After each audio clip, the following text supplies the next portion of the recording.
Hey folks, well I've got a sad story today. This is a Magnavox TV that I bought off eBay recently.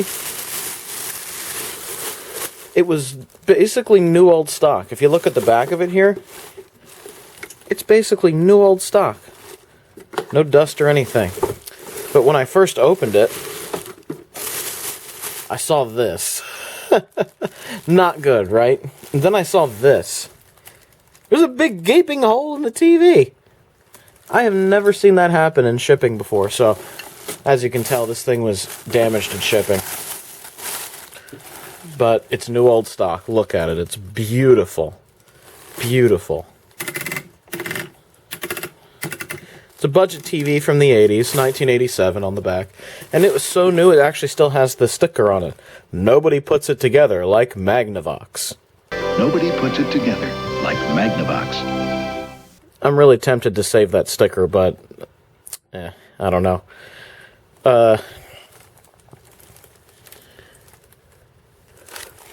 Looks like the volume knob came out. Wow. Put that back in there.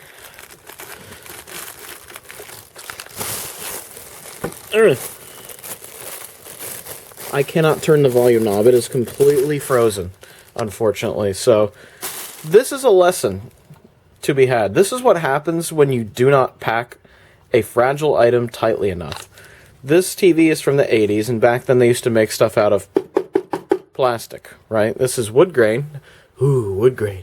But it's also plastic. The TV otherwise is in great shape. It's so budget. Here's the info tag. It's from 1987, December 1987.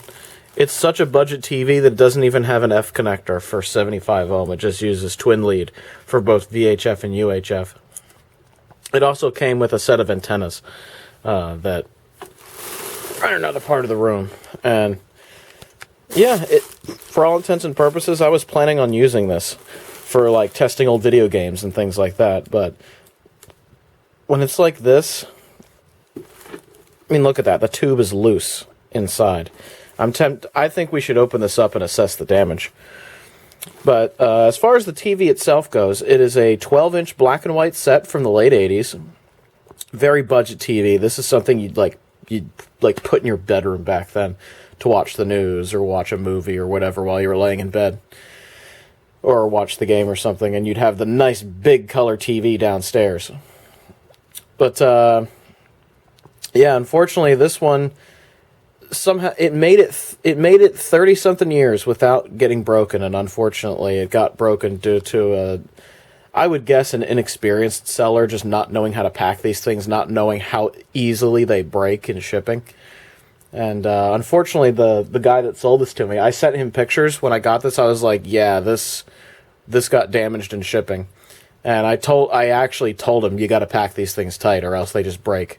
And he said, oh, I'm sorry, I'll refund you. And he just never did. He went completely radio silent. So I started a return because obviously he wasn't saying anything. So I wanted eBay's own systems to kind of figure it out. And they did. So I'm going to send this back because I don't need a broken TV, especially with a completely busted volume pot that turns the set on. Like, it's not worth what I paid. It's just not.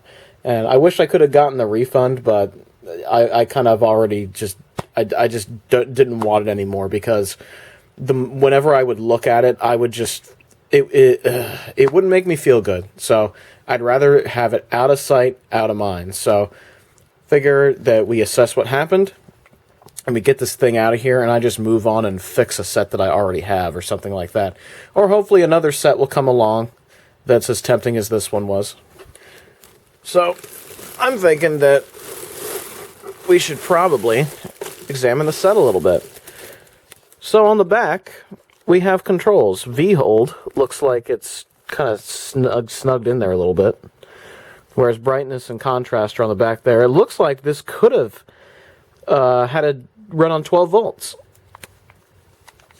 So we have your horizontal hold there, which is a bit interesting. Not V-hold, but horizontal hold. H-hold. It's weird. You get your contrast and brightness. which are sticking out, whereas this one's recessed. And it looks like this one could have run on 12 volts, which I'm sure would have been useful in something like an RV, which I think is pretty cool. There you go. It is the model BG3743AK. It was made in Korea. So maybe this is like a Samsung made set or something like that. I don't know. I think we should look inside and see if this thing is, like, what the damage looks like and how it's built. What worries me is that the tube is just that loose in there. I don't like that. I want to see if the mounting inside is bad. So let me get a screwdriver and we'll open this thing up. Okay, I managed to get the back off this thing. I have a bunch of stickers in here. NAP Consumer Electronics.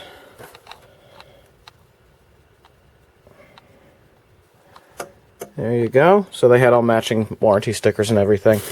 And opening this up, it does indeed have a Samsung tube in it. It is a 31... I can't tell if that's a 0 or an O. I guess that's a 0. It's a 310HEB4. Do not use ion trap, it says. So this is fairly new. It probably has... Looks like it has a bonded yoke to me. The tube looks good. It does not look like it's gone to air. So I think it might be okay.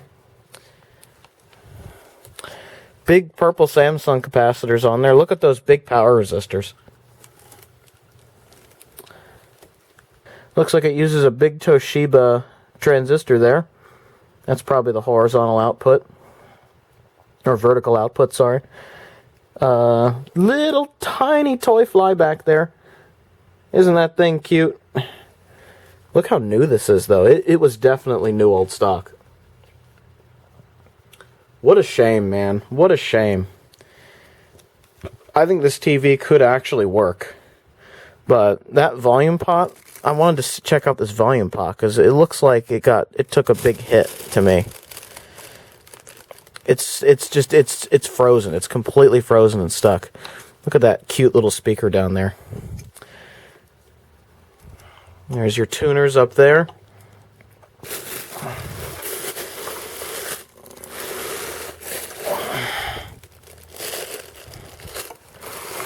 Yeah, the fact that the tube moves back and forth worries me because, as you can see, it's mounted to plastic.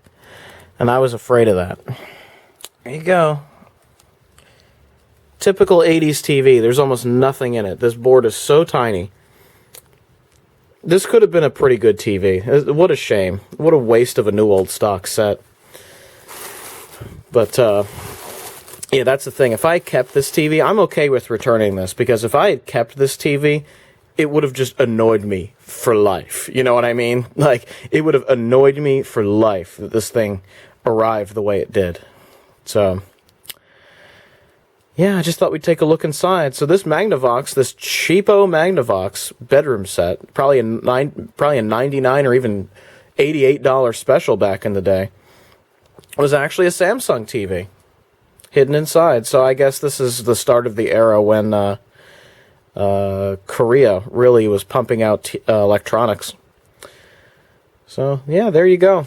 It is indeed a Samsung TV, and you can see here the plastic is all broken there. What a shame. There's the Magnavox TV. There you go. I just wanted to make a video about this just to show the TV and look inside it together and see what we might find. So it's a shame that this has to go back, but that's just life, I guess. So yeah, there you have it. Let me button this thing back up. Well, there it is. It's all packed up, ready to go back to California where it came from. Hopefully I don't have to see this thing again after screwing with it in this video. So there you have it. That's a sad conclusion to this story. I was going to really use this TV in videos too. It was going to be, I thought it was going to be really fun. But didn't turn out that way. So sad ending to this. I have other TV stuff that we can fool with, so I'm not like totally screwed or anything. I've got that big old Zenith. I've got an RCA set that's the same size as this one. So we'll get to some TV stuff. But for now, I'm gonna say sayonara and get out of here. So, hope you enjoyed this video, even though it was a little bit of a somber subject. My links to social media are down below. And if you'd like to join our Discord chat, the link is down below as well. Have a good one, everybody. Ciao.